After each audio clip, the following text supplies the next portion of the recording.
अस्सलाम वालेकुम, मेरा नाम फ़ाइका हसन है। I am working as a senior registrar in MMIH hospital in paediatric department. आज मैं आपको अपने एक बेबी अनीका के बारे में बताना चाहूँगी कि वो किस तरह से she is a fighter and कैसे हमारे पास बॉर्न हुई और कैसे उसकी प्रोग्रेस रही।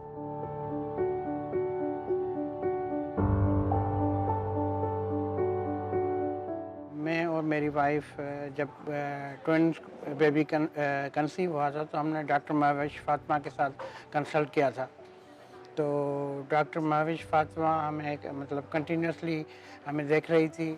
हम कंटिन्यूसली हमें देख रही थी और हमें एडवाइस कर रही थी कि मतलब हमें आगे कैसे जाना है। तो 27 वीक्स में हमें तकरीबन 4-5 दिन पहले हमें डॉक्टर महविश फातिमा से भी कंसल्ट किया था। उन्होंने कहा ठीक है, फिर नेक्स्ट अपॉइंटमेंट पे आ जाएगा। मैं अचानक मेरी वाइफ की तबीयत रात को ख़राब हो गई, फिर हम यहाँ पे हॉस्पिटल में इमरजेंसी में आ गए। तो यहाँ पे आके हमें पता चला कि डिलीवरी करनी पड़ेगी। Baby Anika is a 27 weaker, मतलब कि वो प्री टर्म थी, बहुत वक्त से पहले हुई थी और इसके ये हमारे ही गायनी डिपार्टमेंट में बॉर्न हुई। एंड देन हमें वहाँ से कॉल आती है कि हम रिसीव के लिए OT जाएं और फिर वो हमारे पास एडमिट हो गई। नॉर्मल जो बच्चे होते हैं वो 37 से 40 वीक्स के दरमियान होते हैं, जबकि ये हमारे पास 27 वीकर थी। ऑलमोस्ट आप अंदाज़ा लगा सकते हैं कि 10 हफ्ते पहले होना। तो जितना जितना बच्चा पहले होता है उतना उतना उसकी प्री टर्म होता है और उसकी अलग अलग कॉम्प्लिकेशंस होती हैं। अगर मैं वैसे आपको बताऊं तो ऐसे बच्चे हमारे पास, इनका लंग बहुत इमेच्योर होता है और इस हवाले से ये लोग हमें बहुत टफ टाइम देते हैं। इमरजेंसी में उन्होंने डिलीवरी की थी। ट्विन बेबी हुए थे, एक बेबी बॉय एक baby girl.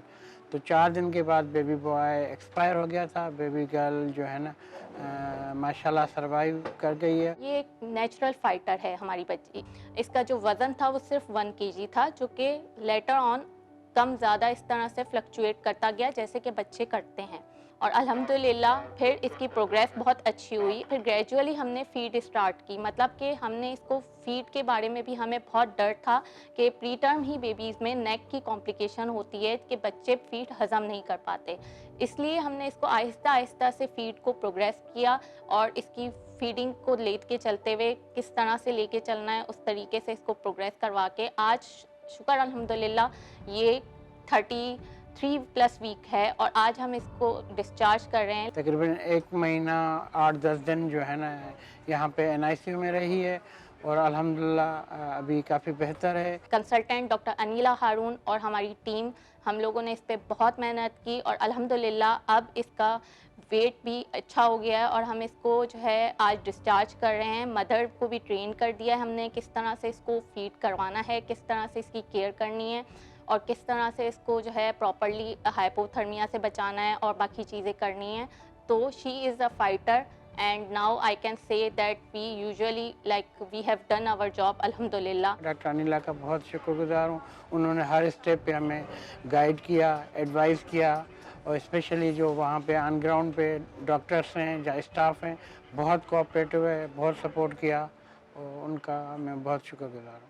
We are fully equipped with the instrument and every doctor here are trained to deal with the NICU and the good staff is here to carry on with the babies who are preterm and term with other complications.